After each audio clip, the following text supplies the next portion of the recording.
부처님 같은 경우가 당신 사촌이나 당신 이복 동생인 난타보다도 최소 15에서 20살 정도가 많아요. 이게 왜 가능했는지는 잘 모르겠어요. 그래서 저는 무슨 생각하냐면 뭐가 있었지 않았을까? 이런 생각도 하거든요. 그래서 이게 좀 쉽지 않겠다라고 할 때, 그런 생각들이 있을 때 드디어 부처님이 잉태가 됩니다. 그게 이제 15페이지에 나오는 석가족의 열망과 태몽. 부처님이 잉태되는 이유는 뭘까? 첫 번째의 아들이니까. 제가 늘상 얘기하지만 그 생각하셔야 돼요. 옛날에는 연애 결혼이 아니기 때문에 그냥 나이 차면 다 정략 결혼을 하는 거예요. 그래서 형이면 당연히 먼저 결혼한다고 보시면 돼요. 지금같이 순서가 바뀌고, 지금은 요즘 얘기입니다. 여러분 세대만 하더라도 순서 바뀌는 게 쉽지 않았습니다. 그리고 조선시대고 귀족이면 순서, 양반이고 이러면 순서 바뀔 일 없습니다. 이유가 뭐냐면 그냥 결혼하는 거예요. 나이 차면. 정략 결혼으로. 마음에 안 들면 어떻게 합니까? 첩두면 돼. 아무 관계 없어. 마음에 드는 사람을 또 드리면 돼. 아무 관계가 없어. 이건 그냥 부인이니까. 그래서 부처님 생애에서 이제 여러 개의 구라들이 있어요. 그 구라 중에 하나가 부처님을 늦자식이라고, 정반항의 늦자식이라고 얘기하는 게 있어요. 아니야. 다른 자식들보다 훨씬 빨랐습니다. 제가 보기에는. 나이 차이들을 보면. 왜 근데 늦자식이라고 얘기하냐면 드라마틱한 전개를 만들기 위해서. 애를 못 낳다가 낳는데 그게 대박이었어요. 이 얘기를 하려고. 그런데 이게 멍청한 놈이 그걸 만들다 보니까 나이 계산을 못한 거지. 여기도 다 자식들이 있는데 이 자식들하고의 관계를 보면, 그러면 오히려 이 둘째의 첫째 자식보다 오히려 나이가 떨어지거나 막 이래야 되거든. 자식이 안 생겼으면 안 그래요. 이쪽이 압도적으로 빠릅니다. 이쪽이 압도적으로 빠릅니다. 부처님이 여기 백반항의 첫째 자식이 누구냐면 이게 제사, 그 다음에 발제인데, 제사는 나이가 정확하게 얼마 정도 되는지 잘 모르겠고, 발제는 부처님이 석가족으로 돌아오셨을 때, 부처님이 35살에 깨달았다고 치고 35살에 깨달았는지 잘 모르겠습니다. 부처님 생애가 두 가지가 있죠.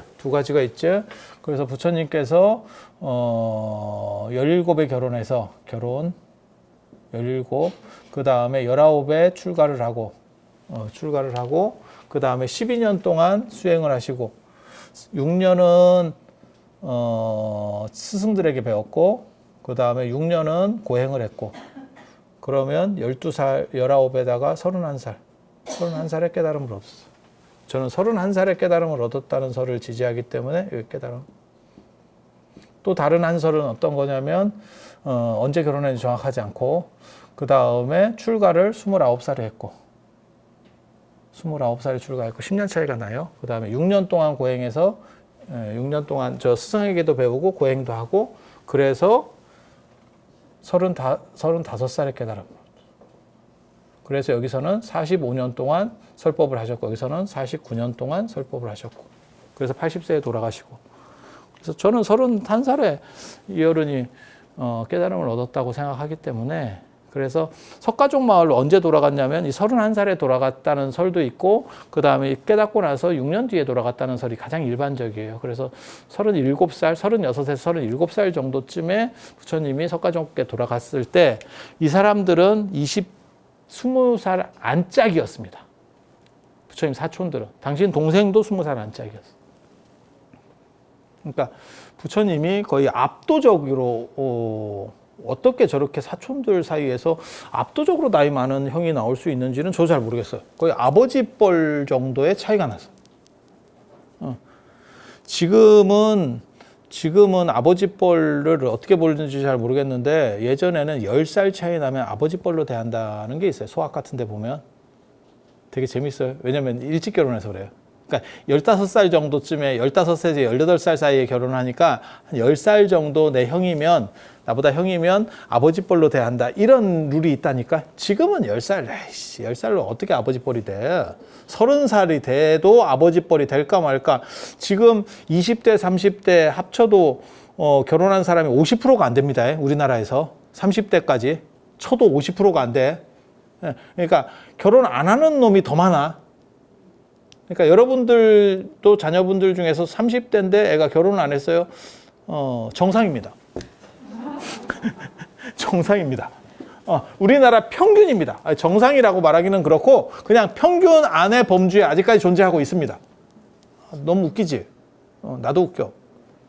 그런데 90년대에는 거의 다 대부분 결혼했다던데? 그 나이에 거의 다 간 거예요. 그러고 보면 저희 어렸을 때 노처녀라고 말했던 사람들이 20대 후반이었어요. 30이 아니야. 노처녀가 27, 28, 29이면 노처녀였었다니까. 그리고 30 넘어가면 재취자리를 봐야 돼요. 아니 진짜 그랬었다니까. 초혼으로는 가기가 어려웠었어. 여자가 30이 넘으면. 그래서 제가 그런 거 있었어요. 저희 선생님들 중에서도 결혼 안 하고 산 사람들이 있었는데 교수들 중에 그 사람들이 이유가 뭐냐면 외국 유학이나 이런 거 갔다 와가지고 이미 30살이 넘어버렸어. 그런데 초혼하기는 어렵고 눈은 높아졌고 재취자리로 들어가는 건 마음에 안 맞고 그래서 그냥 혼자 사는 거요. 그래서 우리가 그런 선생들을 조금 이렇게 상태 안 좋게 봤지. 저 걸리면 안 된다. 약간 미친 개의 기질이 있다. 노처녀 히스테리 뭐 이런 식으로 보는 인식이 있었어요. 그래서 그렇지. 외국에서 여자가 혼자 공부하면서 산다는 게 보통 어려운 일도 아니었고 우리나라에서 결혼할 수도 없는 상황이고 진짜 거지 같은 어떻게 보면 그런 거지. 그걸 꿋꿋하게 버티자 보니까 자기 소신이 굉장히 강해진 거고 그래서 그 소신과 잘못 걸리면 이상한 행동을 하니까 지금 생각해 보면 이해가 다 됩니다. 왜 그 선생은 그렇게 했을까 이해가 되는데 그런 분들이 있었어요. 지금은 그런 사람은 거의 없지. 이제 지가 가기 싫어서 안 가는 거지. 근데 그때는 아마 진짜 30 넘으면 재취 가야 된다니까. 되게 웃긴다니까. 그렇다고 첩으로 살 수는 없죠. 야, 시절 바뀌었지. 그래서 보통 사촌들은 비슷하게 가거든요. 사촌들이면 여기 형하고 이쪽에 둘이 있으면 이쪽 형하고 이쪽 동생하고 이쪽 동생하고 이쪽 형이 보통 나이가 비슷한데 이렇게 가는데 이렇게 보면 사촌들을 이렇게 맞춰보면 근데 지금은 좀 재밌지.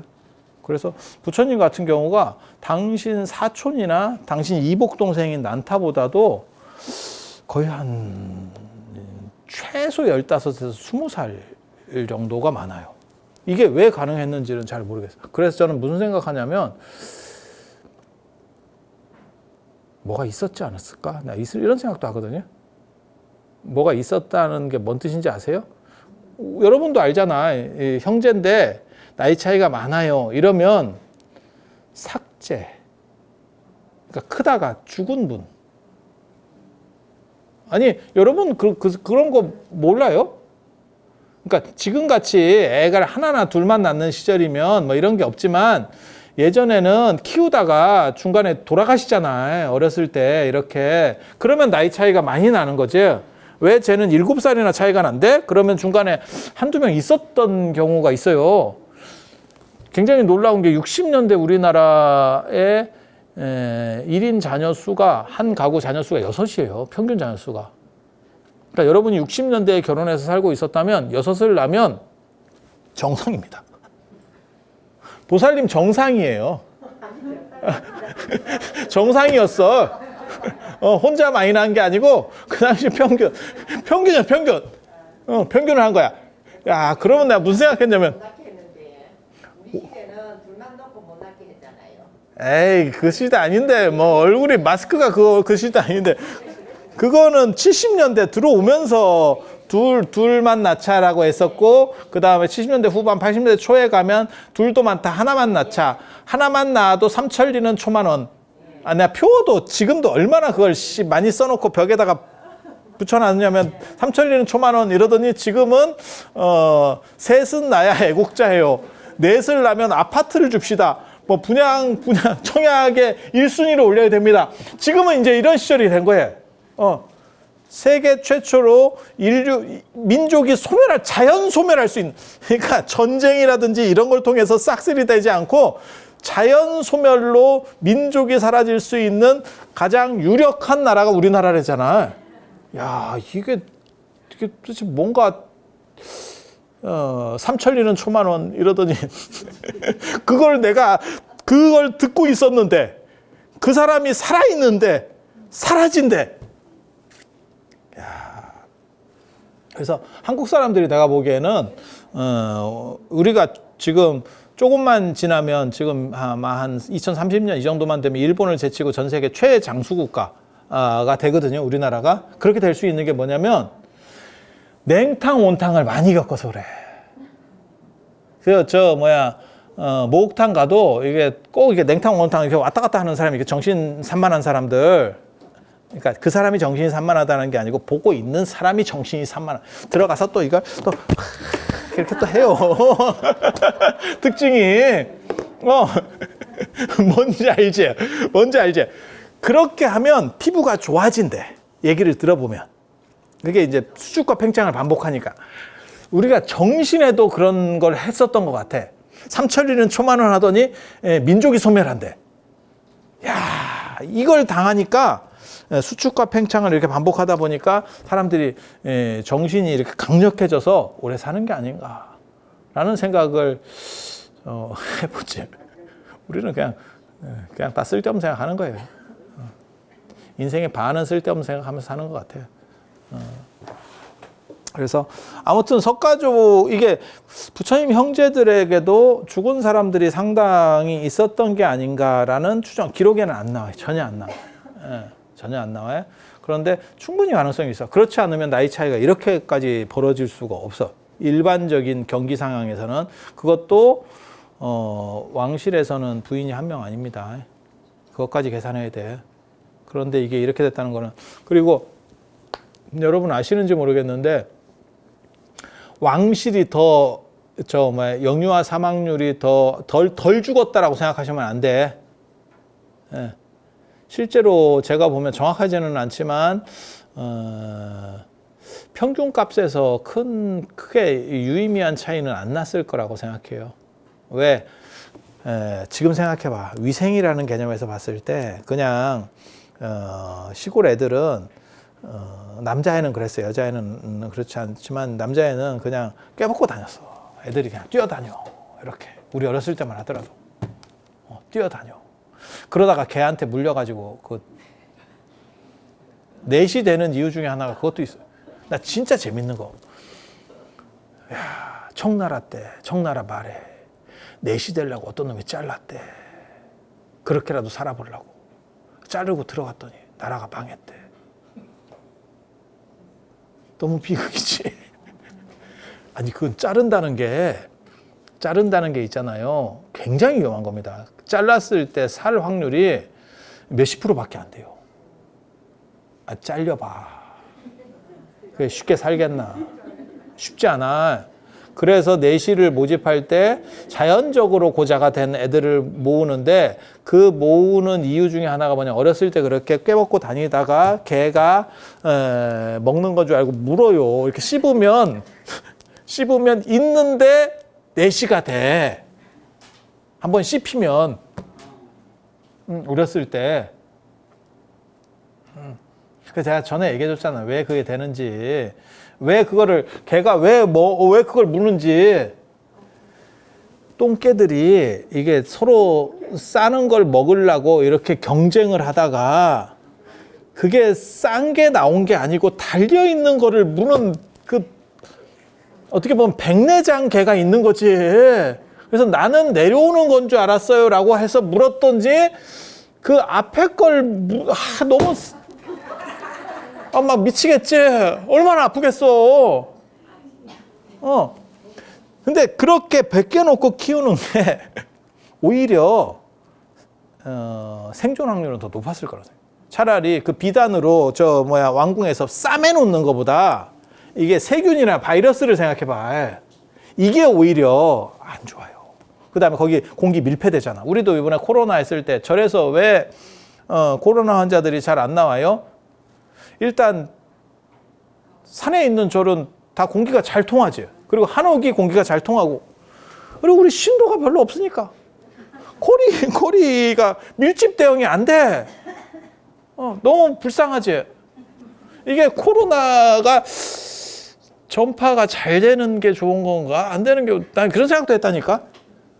아니, 사람이 없어가지고 자연적으로 거리 유지가 되는 게, 그게 그렇게 자랑할 일인가? 또 생각해보고. 그래서,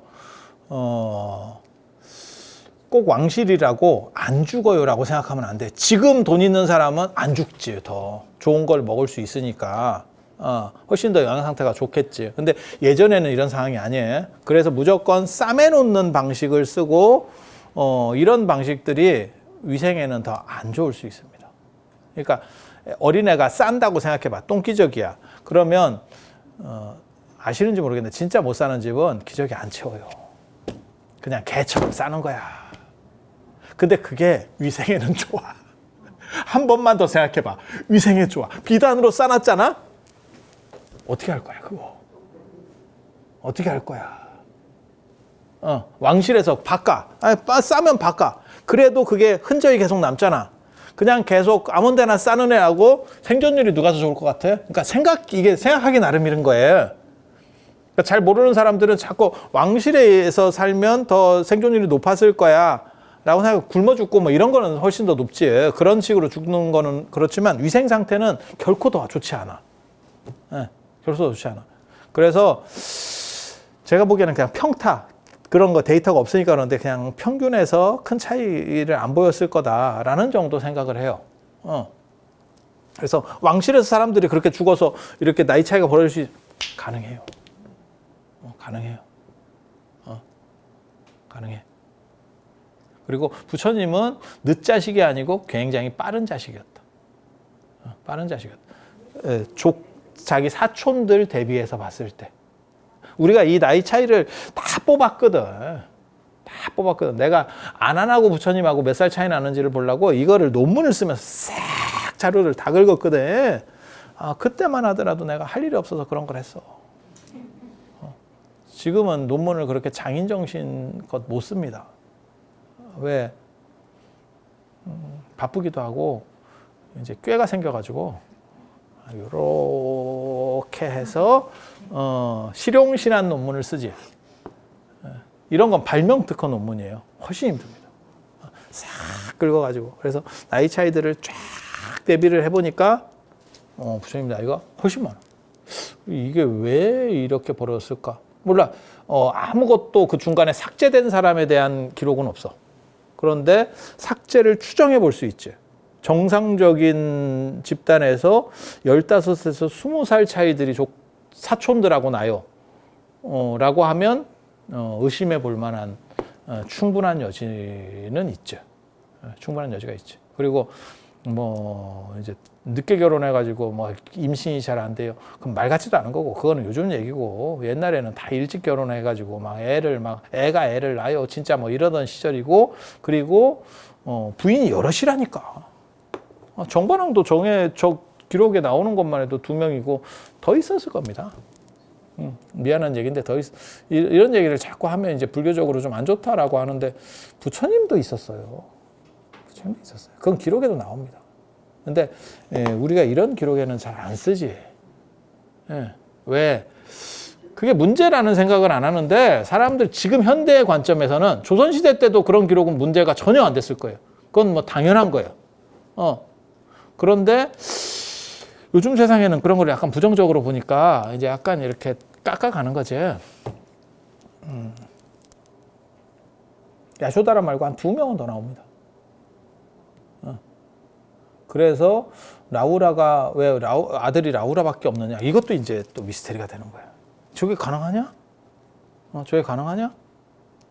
물론 부인이 많다 그래서 더 많은 애를 낳는 건 아니에요. 왜냐하면 임신이 가능한 그 배란기에 대한 상식이 없기 때문에 옛날엔 지식이 없기 때문에 어먼데다가 계속하면 더 확률이 떨어질 수도 있어. 그냥 꾸준히 한 군데에서 하는 게 오히려 임신 확률이 흥부 봐. 얼마나 대단해. 위대한 분이잖아. 한국의 정자왕. 한국의 정자왕.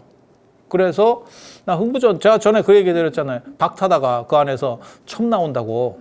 그러면 흥부 마누라는 얼마나 개 같은 경우야. 애를 열도 넘게 낳아줬더니 지 때문에 나는 결혼하고 나서 단 한 번도 몸을 제대로 풀어본 적이 없는데 그러더니 대박이 나니까 여자까지 이게 달고 들어와? 이렇게 되는 거지. 그랬을 때 흥부 마누라는 생각을 잘못한 거야. 제비를 하나 더 조져가지고 자기도 박에서 남자를 뽑아냈으면 되는데 이러면 흥부전이 아니고 이제 근세판 사랑과 전쟁이지. 박에서 나온 이제 뭐 이래가지고 박차고 나온 놈이지 진짜. 그래서 그렇게 가는 거예요. 그렇게. 그래서 조선시대 때도 마찬가지예요. 왕들이 자식이 적은 이유 중에 하나가 뭐냐면 임신 그 가능성 있는 배란일을 정확하게 인지를 못했고 또 뭘 자꾸 이상한 짓을 하냐면 길이를 뽑아가지고 길이에 자꾸 합궁을 하는데 길 때문에 조지는 거요. 그냥 하고 싶을 때 계속 하면 확률이 높은데 길일과 배란일이 맞을 확률이 별로 없거든. 아니 그렇잖아요. 그래서 조선이 망한 이유 중에 하나가 뭐냐면 자식이 없어서요. 자식이 없어서. 그래서 왕실이라고 해서 이게 부인이 많다 그래서 꼭 더 자식이 많아요? 꼭 그런 건 아니에요. 이런 거 따지면 길을 따지면 더 오히려 확률이 줄을 수 있어. 어먼 데다가 될 때는 안 되고 안 될 때는 되고 이상한 짓 하는 거지. 그래서 그리고 그런 게 대부분 쓸모없다더라라는 거는 기본적으로 알아두세요. 이유는 뭐냐면 그 길이에 맞춰서 왕들을 그렇게 낳았는데 쓸모있는 놈이 거의 없어서. 이게 길을 맞춰서 놔도 별일 없구나. 그런 정도 생각하시면 돼요. 그래서 부처님과 관련된 이야기 다음 시간에는 태몽 이야기를 해드릴 겁니다. 부처님 태몽. 뭔가 태어나기 전부터 포스가 남달랐었던 그 이야기 다음 시간에 해드릴 수 있도록 그렇게 하겠습니다. 자, 들어주셔서 감사합니다.